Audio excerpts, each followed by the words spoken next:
সবাইকে, আমি Ahana. Welcome back to my channel dream girl লাহু। পরশু মানে 21 জুলাই ছিল আমার মা বাবার 25th অ্যানিভার্সারি।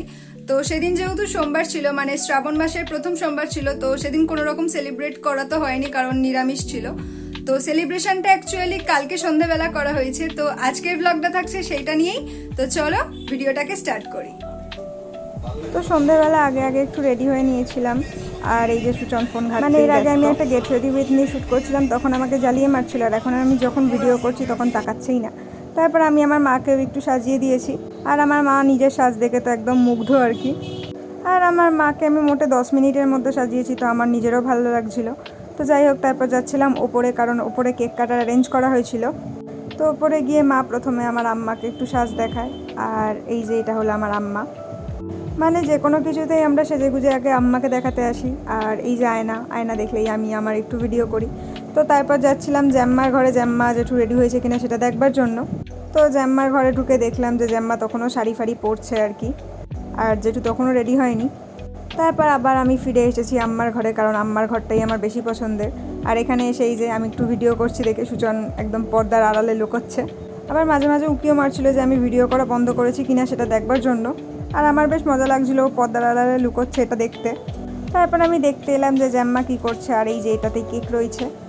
তো তখন আমার জ্যাম্মা জিজ্ঞেস করছিল যে চুলটা ঠিকঠাক বাঁধা হয়েছে কিনা, মানে পরে খুলে যাবে কিনা সেটা জিজ্ঞেস করছিল। তো যাই হোক, এরপর জ্যাম্মা কেকটাকে ওপেন করছিল। তো আমার আম্মা যেহেতু চকলেট খায় না, তার জন্য চকলেটকে কানে নিয়ে আমার জেঠু এনেছিল একটা রসমালাই ফ্লেভারের কেক। তো এই যে আমার জ্যাম্মা বক্সটাকে ওপেন করে ফেলেছে। আর এটা হলো আমার মা বাবার 25th অ্যানিভার্সারি কেক, আর যেটা স্পন্সর করেছে আমার জেঠু আর জ্যাম্মা। তো কেকটাকে এরপর বাক্স থেকে বের করে এবার প্লেটে সাজানো হচ্ছিল। আর আমার জেঠু কেকটাতে 25th আর আমার বাবা মায়ের নাম লিখিয়ে এনেছিল। যদিও 25th 26 মনে হচ্ছিল, পরে সেটাকে আমি ঠিক করে দিয়েছি একটুখানি ওই মাঝখানটা কেটে। তো আমার জেঠু একটা স্পার্কেলও এনেছিল। তো আমার জ্যাম্মা জানতো না যে ওই উঁচু খোঁচা দিকটাই আর কি লাগাতে হয়, তো উল্টো লাগাচ্ছিল। তারপর সুচন বলল যে এরমভাবে লাগাতে হয়, যেমনভাবে লাগাতে হয় আর কি, সেটা বললো। তো সেইভাবে লাগানো হলো। তারপর টপারটা কোন দিকে লাগানো হবে সেটা নিয়েও আমরা একটু কনফিউশনে ছিলাম। তো আমি বললাম যে টপারটা যেদিকে আর কি কেক কাটা হবে সেই দিকেই লাগানো উচিত। তো তারপর আমি গিয়েই আর কি নিজেই টপারটা লাগিয়ে দিলাম।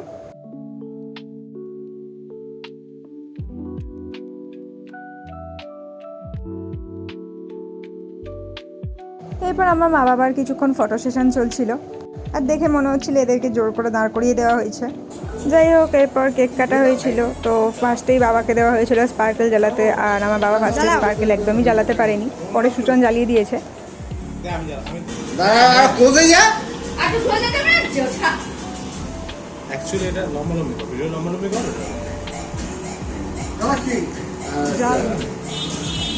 লং ব্লগ বানাবো ওখানে পেটাই দে, পেটটা পেট। ভাই তুই জ্বালিয়ে দে না রে। হ্যাঁ হবে, তুই জ্বালা বাবা।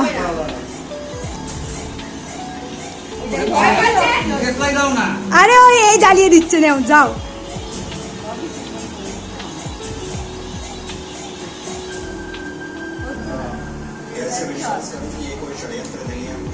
গরম হয়ে যাচ্ছে।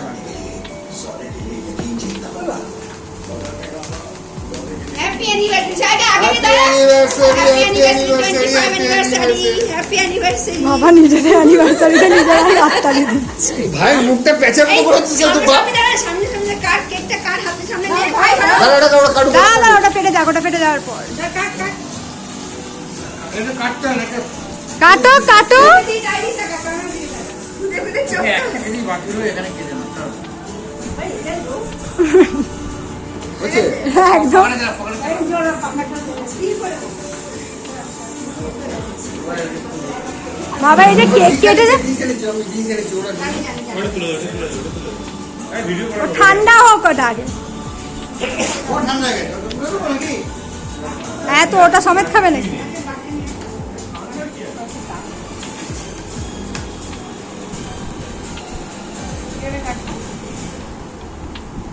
তো এরপর জ্যাম্মা কেকটাকে কেটে নিচ্ছিল আমাদের খাওয়ার জন্য। তো জ্যাম্মা যতক্ষণ কেক কাটছিল ততক্ষণ আমি একটু নিজের ভিডিও করে নিয়েছি, কারণ মেকআপ করেছিলাম তো বেশ ভালো লাগছিলো আর কি নিজেকে দেখতে। আর আমার মুখে কোনো ব্রণ না উঠলে মেকআপ করার পর বেশ ভালোই লাগে আমার স্কিনটা। মানে আমি নিজের প্রতি নিজেই অবসেসড আর কি। তারপর আমার মাকে একটু বলা হয়েছিল যে বাবাকে কেক খাইয়ে দিতে, তো আমার মা বাবাকে কেক খাইয়ে দিচ্ছিল। আর আমার বাবাকে যখন বলা হলো যে মাকেও কেক খাইয়ে দেওয়ার কথা, আমার বাবা বলছে তুমি নিজেই খেয়ে নাও। তো সেই নিয়েই হাসাহাসি হচ্ছিলো। তারপর পেছন থেকে জ্যাম্মা এমন ধমক দিল, আমার বাবা আর কি ওরমভাবেই খাইয়ে দিল আর কি। তো সবাই সেই নিয়েই আর কি হাসাহাসি করছিল। তো ততক্ষণে জ্যাম্মারও মোটামুটি কেক কাটা হয়ে গেছিলো। তো এরপর কেকটা ভাগ করা হচ্ছিল। আর আমার জেঠু মিয়ামোড় থেকে এরকম ছোটো ছোটো বাটিও নিয়ে এসেছিলো। তো সেই বাটি করেই আমিও এক টুকরো কেক নিয়ে নিয়েছি। দিয়ে তারপর আমি কেকটাকে টেস্ট করছিলাম। আর এই কেকটা খেতে এত ভালো ছিল যে কি বলবো। সেম ডিজাইনের কেক তো আমি আগে খাইনি, কিন্তু এই ফ্লেভারের কেক আমি আগে খেয়েছি আর কেকটা আমার বেশ ভালোই লেগেছে। তো তারপর একটু কেক কাকিমণির দোকানে আর গার্গী কাকিমাকেও একটু দিয়ে আসা হয়েছিল। তারপর আমি আর সুচন একটু বেরিয়েছিলাম। প্রথমে তো সুচন গেছিলো ওর গাড়িতে তেল ভরতে। আর তারপর আমরা ঠিক কোথায় যাব সেটা ঠিক ঠিকানা ছিল না। মানে রেড চিলিতেই যেতাম, যেখানে বাবা আমাদের অ্যানিভার্সারি ট্রিট দিত, কিন্তু তার আগে আমরা একটু ঘুরছিলাম আশপাশটাতে। তো তেল ভরে চারদিক পাক মারছিলাম যখন, তো জ্যাম্মা ফোন করে বললো যে ওরা রেড চিলি পৌঁছে গেছে। তো তাই এরপর আমরা একটু ঘুরে ঘাড়ে রেড চিলিই গেছিলাম। তো রেড চিলি পৌঁছে দেখলাম সবাই সুন্দর জায়গা মতো বসে পড়েছে। আর তার মধ্যে এরা এখানে হাসলো, তার কারণ হচ্ছে আমার বাবা একটা মেনু কার্ড দেখছিল আর জেঠু একটা মেনু কার্ড দেখছিল।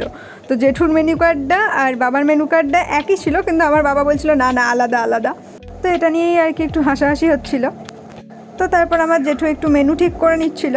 মানে আমরা ঠিক করেই গেছিলাম যে আমরা এটা খাবো, কিন্তু তাও আর কি ওরকম একটু দেখছিলাম। আর তো প্রথমে আমরা অর্ডার দিয়েছিলাম chicken hot and sour soup. আর আমি আগে থেকেই বলে রেখেছিলাম যে আমি সিঙ্গাপুর রাইস খাবো, তার জন্য চিকেন সিঙ্গাপুর রাইস অর্ডার দেওয়া হয়েছিল আর মুরগ মশলা অর্ডার দেওয়া হয়েছিল। কারণ রেড চিলির এই সিঙ্গাপুর রাইসটা খেতে আমার খুব ভালো লাগে। আর আমার দাদা খেয়েছিল বিরিয়ানি আর বাবা খেয়েছিল চাউমিন। তো কিছুক্ষণ ওয়েট করার পর আমাদের chicken hot and sour soup চলে এসেছিলো। আর এরকম গরম গরম স্যুপ আমি একদম খেতে পারি না, তো সেটাকেই ঠান্ডা করে খাচ্ছিলাম। মানে স্যুপটা আমারই সবার লাস্টে শেষ হয়েছে, মানে আমারটা কিছুতেই ঠান্ডা হচ্ছিল না মনে হয়। আমি এত ফু দিয়ে খাচ্ছিলাম, তারপরেও গরমই আর কি থাকছিল। আর আমার দাদা বলছিল স্যুপ খেলে নাকি খিদে বেড়ে যায়, কিন্তু স্যুপ খেয়েই আমার অর্ধেক পেট ভরে গেছিলো কাল। তো যাই হোক, আমার যখন অর্ধেক স্যুপ বাটিতে তখনও পড়ে রয়েছে, তখনই আমাদের মেন কোর্সও চলে আসে।